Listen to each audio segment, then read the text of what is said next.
Hello, friends. A very warm welcome to Ansarkari, and going with the most important theme of perennial जो problem हमने हमेशा face की है, proxy war की और जो टेररिज्म की, इनह्यूमन बिहेवियर की हमारे नेबर पाकिस्तान को जो सजा मिलनी चाहिए उसकी गलतियों की, तो that is what we can reflect over here.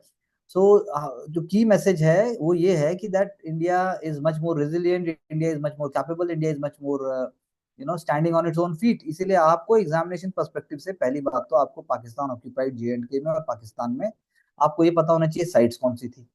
आपको पता होना चाहिए कि हम कितना इंटीरियर तक गए. बस ये हमारे लिए इंपॉर्टेंट है. बाकी all is the part of the gossip. You must be proud, you must feel great about Indian army, Indian armed forces, political leadership and even the common citizens. So बाकी सब तो हम कह सकते हैं इमेजरी है. So this is how the first two pages are talking about. You can understand Indian missile attacks. तो उसमें हम अलग से चर्चा करेंगे that what kind of system was used and how India is using it. So आप देखिए सामने सिंदूर wipes out the terror targets in Pak, जो हम ये सामने अभी आप देख रहे हैं नेक्स्ट पेज पर.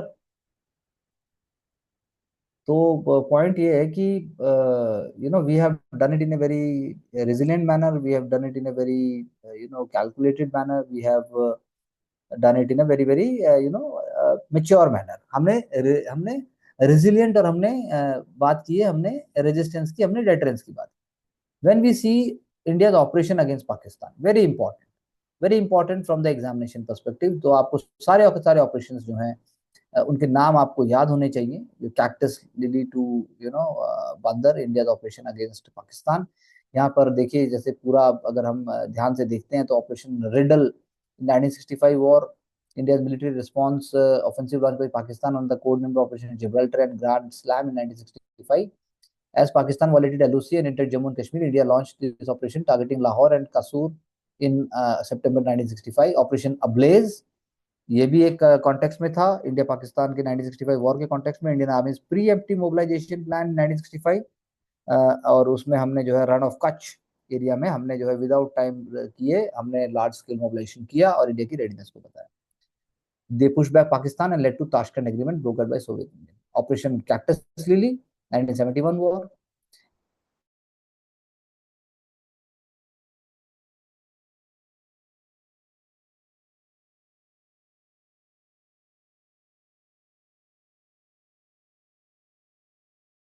लद्दाख सियाचिन कॉन्फ्लिक्ट के लिए था Operation Meghdoot, very important 1984. Operation Vijay, that is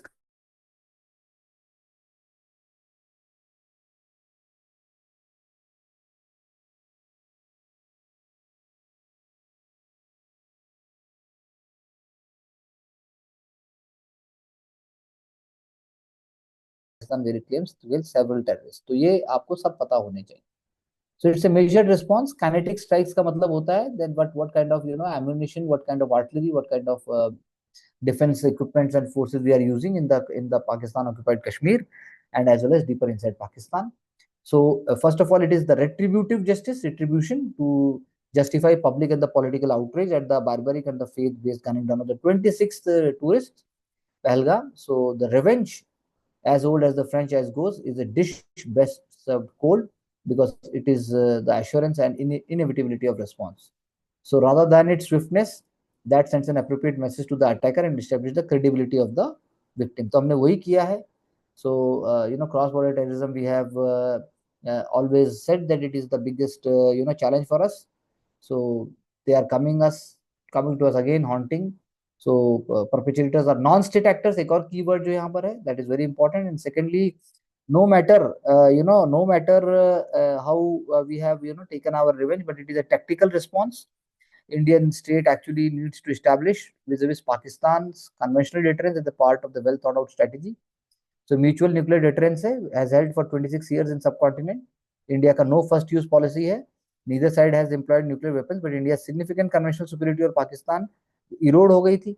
second front एक रियलिटी बन गया, चाइना वाला. चाइना पाकिस्तान का एक एक्सेस बन गया and Pakistan deployed tactical nuclear weapons and switched to a doctrine of flexible response. So flexible response का अर्थ यही है कि whenever you feel like non-state actors, you feel like terror activities and you feel like conventional war को बिना करे हमें हमें जो है पेरेनियली हमें ब्लीड कर रहे थे. So in the wake of the India's post Uri surgical strike of 2016 and the post Pulwama, that although we had called Pakistan's bluff of a lowered nuclear threshold, we failed to deter it in conventional domain. Very true. So Pakistan has continued to rise, train and infiltrate terrorists from Kathua to Kupwara and everywhere in between. And Pakistan army is supporting them in the Panjal and Karakoram ranges. Small mobile teams of armed Pakistani intruders, they have managed to survive for long periods with minimal sustenance, employing the hit and run tactics. So the only way of re-establishing conventional deterrence at the level of this so-called asymmetric warfare, asymmetric क्यों है? क्योंकि दिख तो रहा नहीं है, and हमें जो है कुछ ना कुछ करना था, इसीलिए to inflict pain and punishment on those who conceive, support and operationalise Pakistani जो डीप स्टेट है, जो अनहोली नेक्सस है between the Pakistani army and also Pakistan का ISI, and then oversight and full control of Pakistan का जो डमी पॉलिटिकल एग्जीक्यूटिव है उसका कुछ. So it is in calculated popular जो पॉलिटिशियन जिनको उन्होंने जेल में भी डाल रखा है, मिलिट्री और डीप स्टेट जो फॉरेन और डोमेस्टिक पॉलिसीज को गाइड करते हैं. तो इसीलिए पाकिस्तान की पब्लिक को ये और पूरे वर्ल्ड को जताना बहुत जरूरी था कि डीप रिसेंटमेंट जो है वो सच है. So we can say inflammatory and unsoldierly public talk recently delivered by Pakistan Army Chief General Asif Munir seems to be the evidence of the military's hope that a slow showdown with India may serve to restore some of its lost sheen. इसीलिए उन्होंने ऐसा किया. So India's response to Pahalgam carnage has been apt and timely. And when General Munir said that Pakistan का jugular vein है, obviously he forgot that 5 rivers controlled by the upper river in India are actually jugular vein जो हमने control कर रखी हैं. ऐसा बिल्कुल admiral Arun प्रकाश sir ने बिल्कुल सही बोला. So India can thus establish conventional deterrence over Pakistan, provided Indian security planners are mindful of two factors. First, initial wave of kinetic strikes may need to be followed up with more, and the public should be prepared for attrition, loss of life, and the distinct possibility of escalation. दोनों के लिए हम तैयार हैं. At the same time, public opinion may demand a jaw for tooth. Our military leadership should remain wary of the escalation ladder, easy to step on but difficult to jump off, given that the nuclear shadow that hangs over India and Pakistan. इसीलिए clear signals हैं non escalation के, by using only aircraft launch weapons and not ballistic missiles, and also avoiding Pakistani military units and establishments and targeting only terrorist hubs. Additionally, international community को हमने convey किया है that we want to dismantle only the terrorist hubs.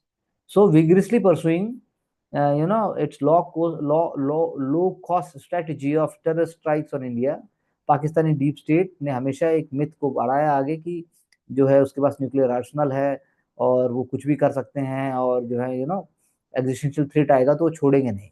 So such threats need to be firmly rejected from a number of reasons. Any nuclear detonation on the subcontinent will have a regional, even worldwide environmental implications. So Pakistan nuclear forces will be under close scrutiny, and major powers जो world के हैं, they may take early action to preempt any nuclear adventurism. We should also believe that notwithstanding their जो melodramatic जो behavior है और जो उनकी paranoid behavior है, वो आप कह सकते हैं कि Pakistan generals are smart enough to duck being incinerated in a retaliatory Indian nuclear second strike. हम उसमें छोड़ेंगे नहीं. तो इसीलिए it is the dream of every DGISI to exploit India's ethno-religious fault lines in an effort to reduce it to mirror image of the Islamic Republic. हमें वो होने नहीं देना है. हम एक हैं. ये बहुत इन्होंने पर्सपेक्टिव से जो लिखा वो जो है हम उसको समझते हैं. Precision guided long range weapons जो है वो आपको नाम पता होने चाहिए, जैसे कि hammer, the highly agile and maneuverable munition extended range hammer, air to ground precise guided weapon है for Rafale aircraft, range up to 70 km, can also be fitted with bombs and guided systems built by French Aerospace and Defense and Security Cooperation Safran. Highly versatile, can be used for precision strikes, तो ये आपको पता होना चाहिए. India has bought several of these weapon systems over the last few years. Scalp, systematic scientific name है, I will not be able to pronounce. Storm Shadow in Britain इसको कहा जाता है. All weather conditions में काम करते हैं. Air launch cruise missile है. Manufactured by European multinational MBDA, range of 450 kilometers, difficult to detect in low flying capability when fired from an aircraft. It's advanced and highly accurate navigation system which uses inertial navigation system, global position system, terrain referencing and penetrate bunker, जो भी हमने ऊपर photo देखे.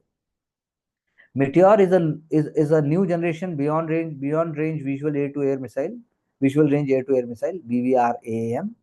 सो ये भी एक effective है dense electronic warfare environment में। And missile solid fuel ramjet motor provides it thrust to all the way to the target intercept, thus the largest no escape zone of any air to air missile system। बहुत important है। BrahMos, we have it, supersonic cruise missile, all three defense forces are using, built by BrahMos Aerospace, joint venture between India's DRDO and Russia's NPO। Missiles operate at close of Mach 3 in the cruise phase, which induces reduced time flight, lower dispersion of targets, quicker engagement, non-interception, fire and forget principle। Various flights में use किया जा सकता है। Cruising altitude up to 15 kilometre and terminal altitude as low as 10 meters। Missile carries a conventional warhead containing 200 to 300 kg। And loitering munitions, they are used for surveillance and identification of targets and can carry out precision strikes autonomously or otherwise। Indian army को fast कुछ सालों में हमने बहुत सारे loitering munitions को भी हमने किया, तो बहुत इंपॉर्टेंट है हमारे लिए समझना।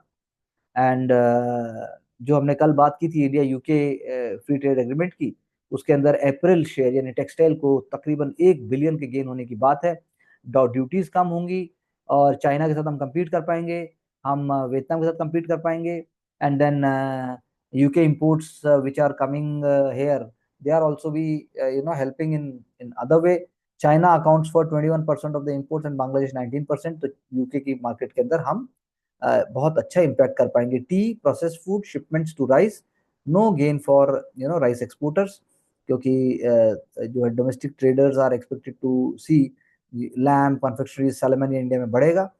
तो आप देखिए कि कितना इंपॉर्टेंट है हमारे लिए, क्योंकि इंडिया से जो सेमी प्रोसेस ब्राउन राइस है वो तो विदाउट ड्यूटी के पहले भी एक्सपोर्ट हो रहा था, अब भी होता है। कार्बन टैक्स में भी export, we have discussed it yesterday only.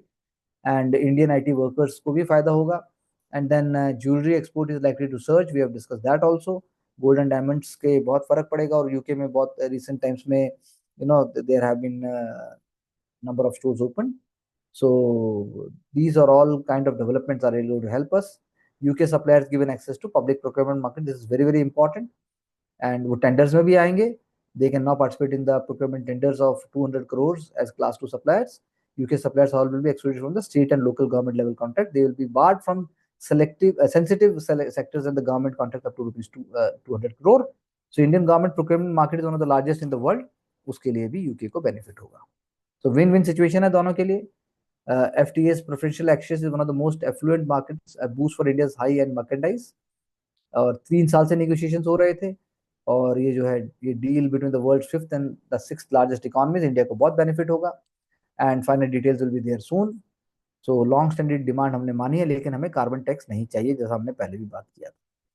And what we can say is that the trade is going to increase, imports are going to be less painful, and exports are going to be more beautiful। and what we can say when these FTAs are finalized, जो कि वो India का जो more than half of the trade जो है वो उनके साथ यानी ब्रिटेन के साथ वो और ज्यादा स्ट्रीमलाइंड हो जाएगा। So the question is that the direct जो ये ट्रेड एग्रीमेंट है ये हमें एक तरीके से कितना बेनिफिट देगा, लेकिन फिर वही सस्टेनेबिलिटी की बात है, और बात ये फ्यूचर गोल्स की बात है, फ्यूचर डेवलपमेंट की बात है, and participation of different kind of groups की बात है। तो आई थिंक उस एंगल से आप 5 to 7 पॉइंट्स यहाँ से बना सकते हैं। India requires 2.5 trillion for climate finance. अभी देखो हमने बात की थी अभी भी FTA की, तो ऐसी कोई चीजें अभी नहीं हो रही हैं। हर कंट्री अपने उसको बचाना चाहता है from the conservative attitude. So that is why going green, taxonomy to cover technologies, measures and projects aligned to mitigation, power mobility, ये भी होना चाहिए। क्लाइमेट मिटिगेशन में agriculture, food and water security, ये भी होना चाहिए। ये आप मेंस के लिए पॉइंट नोट कर लीजिए, क्योंकि बहुत इंपॉर्टेंट है। इसके लिए हमें जो है 2.5 ट्रिलियन तक का 2030 तक हमें क्लाइमेट ट्रांजिशन के लिए चाहिए। जीरो एमिशन अगर 2070 तक करना भी है, तो उसके लिए हमें जो है हमें पब्लिक सपोर्ट चाहिए, और हमें उसके लिए हाईटेक एनवायरनमेंट चाहिए, हमें उसके लिए टेक्नोलॉजिकल ग्रोथ भी चाहिए। This is very very important.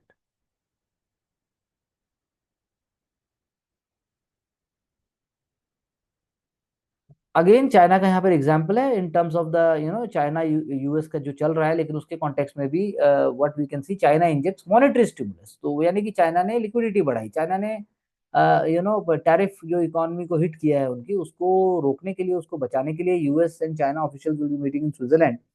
and China's economy is impacted by US tariffs and there are widespread concerns over job market and deflationary pressures। इसके लिए उन्होंने और पैसा दिया। China's factories have started to imagine world without American buyers. It's an amazing thing to think of. Chinese manufacturers remain skeptical, expressing concern that no deal will fully eliminate the major disruptions caused by the ongoing trade war. बिल्कुल सही बात है, Chinese economy is feeling the strain क्योंकि world class product को वो सस्ते में बना देते। So the question is that कैसे उसके बिना आप वर्ल्ड को विजुलाइज करते हो, न्यूअर मार्केट ढूंढना आसान नहीं होगा। इंडिया के साथ भी इसीलिए शायद चाइना थोड़ा सॉफ्ट है, क्योंकि उसे लगता है कि